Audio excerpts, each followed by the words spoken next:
Hello everyone, আমার পেজে তোমাদের অনেক অনেক স্বাগত। তো অনেক দিন তোমাদের সাথে কোনো যেহেতু ভিডিও শেয়ার করা হয়নি, লং ভিডিও, তাই নিয়ে চলে এলাম আবার একটা ভিডিও।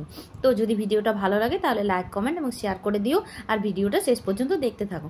তো আমরা গেছিলাম রানীগঞ্জ একটা পার্সোনাল কাজের জন্য। তো সেটা তো আর হয়নি, তো ভাবলাম একটু রানীগঞ্জের যে শ্যাম মন্দিরটা আছে সেটা একটু দর্শন করি। যেহেতু এখন প্রতিদিনই বৃষ্টি হচ্ছে, তাই আজ যাব কাল যাব করে যাওয়াই হয়নি। তো ভাবলাম যে আজকে বৃষ্টি হয়নি তাই যাব, কিন্তু সকাল দিকে না হলেও বিকেল দিকে কিন্তু শুরু হয়ে গেছিল।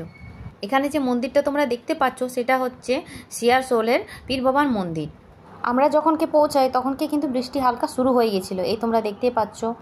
এই মন্দিরটা যখন প্রথম উদ্বোধন করা হয় তখনও কিন্তু আমরা এসেছিলাম একবার, আর এই হচ্ছে দ্বিতীয়বার।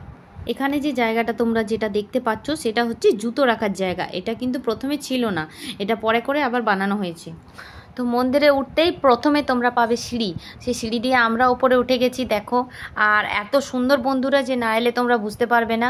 চারিদিকটা মানে সাদা মার্বেল পাথরে ভরা, আর খুব সুন্দর কারুকার্য, আর ভেতরটাও তো এত অসাধারণ যে কিছু বলার নেই। মন্দিরের ভেতরে কোনো ফটো ভিডিও অ্যালাউ নেই, তবুও আমি কিন্তু করেছিলাম।